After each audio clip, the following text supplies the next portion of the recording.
स्वागत है आप सभी का हमारे YouTube channel goal to success में। फ्रेंड्स, अगर आप चैनल पर नए हैं तो चैनल को सब्सक्राइब कर ले। चैनल का नाम है गोल टू सक्सेस। अगर आप नेट, JRF, PGT, GIC या फिर असिस्टेंट प्रोफेसर एग्ज़ाम की तैयारी कर रहे हैं सोशियोलॉजी से, तो इस चैनल के साथ जुड़कर आप यहाँ से अपनी स्टडी को कंप्लीट कर सकते हैं। प्लेलिस्ट में उन सभी वीडियोस के फ़ोल्डर्स आपको मिल जाएंगे, आप वहाँ से उन वीडियोस को देख सकते हैं। आज की इस वीडियो में हम लोग जनजातीय समाज यानी कि ट्राइबल सोसाइटी के बारे में बात करने वाले हैं। तो चलिए स्टार्ट करते हैं। जनजातीय समाज, जिसे अलग अलग समाजों में अलग अलग तरीके से, ठीक है, भिन्न भिन्न तरीक़ों से परिभाषित किया गया है। जनजाति को कहीं पर वनवासी, तो कहीं पर वनमानव, तो कहीं पर आदि मानव के नाम से जाना जाता है। ठीक है, हर एक समाज में जनजाति को अलग अलग तरीके से परिभाषित किया गया है। कहीं पर इन्हें वनवासी कहा गया है, तो कहीं पर वनमानव और कहीं पर आदि मानव के नाम से इनको जाना जाता है। इंपीरियल गैजेटियर ऑफ इंडिया के अनुसार अगर हम देखें तो जनजाति से तात्पर्य समान नाम धारण करने वाले परिवारों का संकलन है, जो एक समान बोली यानी भाषा बोलते हैं, जो एक ही भूखंड पर अधिकार करने का दावा करते हैं और जो कि अंतर्विवाह ना हो, उन्हें हम जनजातीय कहेंगे। ठीक है, एक समान जो परिवार है उनका संकलन है, समान नाम धारण करने वाले समान नामों के परिवारों का संकलन है, एक समान भाषा बोलते हैं, एक ही भू क्षेत्र पे वे रहते हैं और अंतर्विवाह ये नहीं है। ठीक है, आगे देखिए, अगर हम इम्पॉर्टेंट डिफिनेशंस के बारे में देखें तो उसमें एक है DN मजूमदार की। अब इन्होंने जनजाति को किस तरीके से परिभाषित किया है उसे देखिए। ये कहते हैं, यानी DN मजूमदार कहते हैं कि जो जनजातीय परिवार है, ठीक है, जनजातीय परिवारों का समूह है, ठीक है, परिवारों का समूह है जिसके सदस्य एक ही भाषा का प्रयोग करते हैं, एक ही क्षेत्र में निवास करते हैं, विवाह तथा पेशों से संबंधित समान निषेधों का ये पालन करते हैं और इनके बीच सुविकसित पारस्परिक विनिमय तथा आपसी लेन देन की जो व्यवस्था है वो पाई जाती है। पहले तो उन्होंने कहा कि यह परिवारों का समूह है जिसके सदस्य एक ही भाषा का प्रयोग करते हैं, एक क्षेत्र में रहते हैं, विवाह और पेशों से संबंधित जो निषेध पाए जाते हैं, समान निषेध, उनका वे पालन करते हैं और सुविकसित जो पारस्परिक विनिमय और आपसी लेन देन की जो व्यवस्था है वो इनमें पाई जाती है। ये है DN मजूमदार की परिभाषा और इम्पॉर्टेंट है। आगे रिवर्स क्या कहते हैं कि जो जनजाति है वह एक ऐसा सामाजिक समूह है जिनके सदस्य समान बोली का प्रयोग करते हैं और युद्ध जैसे समान उद्देश्य की पूर्ति के लिए ये साथ साथ काम करते हैं। यहाँ पर इन्होंने युद्ध शब्द का प्रयोग किया है, ये अलग करती है बाकी परिभाषाओं से। ठीक है, इनको तो ध्यान दीजिएगा कि जनजाति को एक सामाजिक समूह कहा जिनके सदस्य समान बोली का प्रयोग करते हैं, युद्ध जैसे समान उद्देश्यों को पूरा करने के लिए साथ साथ काम करते हैं। गिलिन एंड गिलिन क्या कहते हैं कि किसी भी प्राक शिक्षित स्थानीय समूह को जनजातीय कहा जाता है। यहाँ पर प्राक शिक्षित जो शब्द है, ठीक है, स्थानीय समूह को इन्होंने कहा है जनजाति, ये गिलिन एंड गिलिन का है, तो ये आपको याद रखना है। जिनके सदस्य एक समान प्रदेश में निवास करते हैं, एक समान भाषा का प्रयोग करते हैं तथा जिनके बीच आम संस्कृति पाई जाती है। ये किसका कहना है? गिलिन एंड गिलिन का। अब कुछ जनजातीय समाज की विशेषताएं हैं, उन्हें देखिए। पहला है निश्चित क्षेत्र, जैसे कि नीलगिरी पहाड़ियों की जो टोडा जनजाति है, मालाबार तट की नायर जनजाति, ठीक है, एक निश्चित क्षेत्र पर रहती है। तो जनजातीय समाज की पहली विशेषता निश्चित क्षेत्र हो जाएगी। दूसरा, सामान्य भाषा, समान भाषा का वे प्रयोग करते हैं, बोलते हैं। एक समान संस्कृति पाई जाती है, एक विशिष्ट नाम होता है उनका, अंतर्विवाही समूह होता है और समान कुछ निषेध होते हैं जिनका वे पालन करते हैं। तो निश्चित क्षेत्र, सामान्य भाषा, समान संस्कृति, एक विशिष्ट नाम होता है, अंतर्विवाह समूह है और समान निषेध होते हैं जिनका वे पालन करते हैं। राजनीतिक संगठन की बात आती है तो इसमें किस तरीके का व्यवस्था देखने को मिलती है? इसमें नातेदारी व्यवस्था या फिर बुजुर्गों की, जो बड़े बूढ़े लोग होते हैं उनकी समिति में वे बड़े बुजुर्ग लोग सदस्य होते हैं, उनके अनुसार ही यहाँ पर जो राजनीतिक व्यवस्था है वो चलती है। ठीक है, तो नातेदारी व्यवस्था या बुजुर्गों की जो समिति है वो राजनीतिक संगठन के अंतर्गत कार्य करती है। वैवाहिक व्यवस्था में देखें तो अब विवाह की जो व्यवस्था है उसमें देखिए तो एक विवाह है प्रमुख विवाह क्रय विवाह। ठीक है, एग्जाम में पूछा जाता है, मैचिंग में भी पूछ लेते हैं कि किस जनजाति में कौन सा विवाह देखने को मिलता है। तो जो पहला विवाह है क्रय विवाह, तो ये विवाहों में, जनजातियों के विवाहों में प्रमुख है, जिसमें क्या होता है, वधूमूल्य दिया जाता है। ठीक है, क्रय विवाह में वधूमूल्य दिया जाता है और ये लगभग, यानी कि जो क्रय विवाह है वो लगभग सभी जनजातियों में पाया जाता है, सभी जनजातियों में देखने को मिलता है। अब कौन सी जनजातियां हैं जिनमें क्रय विवाह होता है? तो जैसे कि संथाल जनजाति, हो जनजाति, ओराव जनजाति, खरिया जनजाति, नागा जनजाति, भील जनजाति, गोंड और कुकी जनजातियों में। ठीक है, यहाँ पर क्रय विवाह पाया जाता है। तो इम्पॉर्टेंट है, आपको ये याद रखना है कि किस जनजाति में कौन सा विवाह देखने को मिलता है। ठीक है, तो संथाल, हो, उराव, खरिया, नागा, भील, गोंड और कुकी जनजाति में क्रय विवाह है। इसमें क्या होता है, वधूमूल्य दिया जाता है, लगभग सभी जनजातियों में पाया जाता है। नेक्स्ट है राक्षस विवाह या फिर हरण विवाह। राक्षस विवाह या हरण विवाह, तो जो गोंड जनजाति है उसमें इस विवाह को पोसियोथुर कहा जाता है। गोंड जनजाति में राक्षस विवाह या फिर हरण विवाह को पोसियोथुर कहा जाता है। इसके अलावा संथाल, मुंडा, भूमिज, भील, नागा, हो जनजाति, खरिया जनजाति, बिरहोर आदि जनजातियों में भी इस विवाह का प्रचलन है। ये विवाह वहाँ पर होता है। संथाल में मुंडा, भूमिज, भील, नागा, हो, खरिया, बिरहोर और प्लस गोंड जनजाति और आदि और भी जनजातियां हैं जिनमें पाया जाता है। जो इम्पोर्टेंट है वो ही यहाँ पर बताई गई है। ठीक है, आगे देखिए विनिमय विवाह।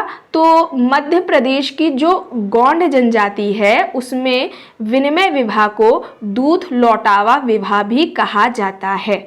तो एग्जाम में ऐसे पूछ सकते हैं, किस विवाह को दूध लौटावा विवाह कहा जाता है या किस जनजाति में विनिमय विवाह है? ठीक है, तो मध्य प्रदेश की गोंड जनजाति है उसमें दूध लौटावा विवाह विनिमय विवाह को कहते हैं। इसके अलावा अगर हम मध्य प्रदेश के अलावा देखें तो उत्तर प्रदेश के अधिकांश जनजातियों में विनिमय विवाह का प्रचलन है। ठीक है, आगे देखिए सेवा विवाह। तो बिरहोर, बैगा व गोंड जनजाति में विशेष रूप से विवाह पाया जाता है। बिरहोर, बैगा और गोंड जनजातियों में इस विवाह का प्रचलन है, विशेष रूप से पाया जाता है। गोंड जनजाति में सेवा देने वाले व्यक्ति को लमनई कहा जाता है। ध्यान दीजिएगा, गोंड जनजाति में सेवा देने वाले व्यक्ति को लमनई कहा जाता है और जो बैगा जनजाति है वहाँ के जो लोग हैं इसे लमसेना के नाम से पुकारते हैं, यानी कि सेवा विवाह को वहाँ पर लमसेना बोला जाता है। किस जनजाति में? बैगा जनजाति में। और गोंड जनजाति में जो सेवा देने वाले व्यक्ति हैं उनको लमनई कहा जाता है। हट विवाह। तो ओराव, बिरहोर, कमार, मुंडा तथा हो जनजाति में पाया जाता है और ये जो विवाह है यानी कि हट विवाह हो जनजाति में इसे हम क्या कहेंगे? अनादर विवाह कहेंगे। तो हट विवाह को हो जनजाति में क्या कहा जाता है? अनादर विवाह कहा जाता है। ओराव, बिरहोर, कमार, मुंडा और हो जनजाति में ये हट विवाह है, पाया जाता है। परस्पर सहमति तथा सहपालन विवाह। तो हो जनजाति में इसे राजी खुशी विवाह कहा जाता है। ठीक है, जो परस्पर सहमति विवाह है उसको हो जनजाति में राजी खुशी विवाह कहते हैं, जबकि सहपलायन विवाह को भील जनजाति में ये पाया जाता है वहाँ पर। ठीक है, परिवीक्षा विवाह। तो मणिपुर की कुकी जनजाति में है। जो परिवीक्षा विवाह है वह मणिपुर की कुकी जनजाति में देखने को मिलता है। परीक्षा विवाह की बात करते हैं तो इसमें विवाह से पूर्व लड़के को अपने साहस और शौर्य का प्रदर्शन करना होता है। जैसे कि आप लोगों को पहले भी बताया गया था, भील जनजाति में से गोल गधेड़ो नृत्य भी बोला जाता है। नागा जनजाति में जो विवाह के योग्य व्यक्ति होते हैं उनको नरमुंड नरमुंड को गले में माला के रूप में धारण करके अपने शौर्य का प्रदर्शन करना होता है। तो परीक्षा विवाह से पूर्व लड़के को अपने साहस और शौर्य का प्रदर्शन करना होता है। जैसे कि भील जनजाति में उदाहरण के तौर पर देखिए आप गोल गधेड़ों नृत्य। नागा जनजाति में जो विवाह के योग्य व्यक्ति होता है उसको नरमुंड की जो उसका जो गला है उसको माले के रूप की तरह ही धारण करके अपने शौर्य का प्रदर्शन करना होता है। भ्रातक बहुपति विवाह कई बार भी आपके एग्जाम में पूछने को मिला है किस जनजाति में है। तो सभी इसमें भ्रातक जो बहुपति विवाह होता है तो सभी पति आपस में क्या होते हैं, भाई होते हैं।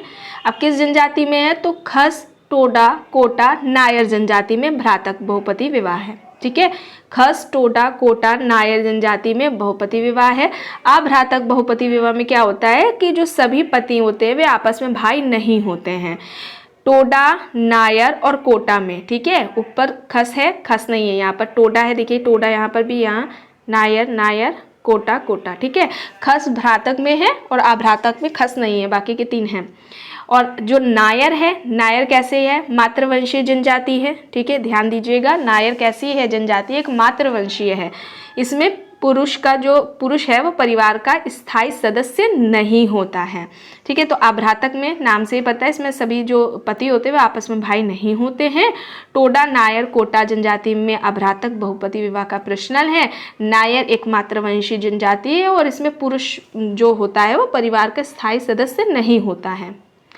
बहुपत्नी विवाह तो एक पुरुष कई स्त्रियों से विवाह करता है। ये स्त्रियां आपस में बहनें हो भी सकती हैं और नहीं भी हो सकती हैं।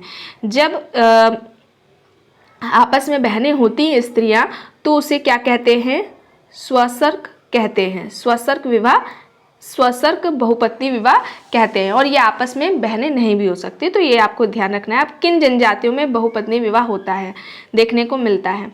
नागा, गोंड, बैंगा, लुशाई जनजातियों में इस विवाह का प्रचलन है, बहुपत्नी विवाह का। ठीक है, नागा, गोंड, बैंगा, लुशाई जनजातियों में इस विवाह का प्रचलन है। अब एक इम्पॉर्टेंट है युवा ग्रह।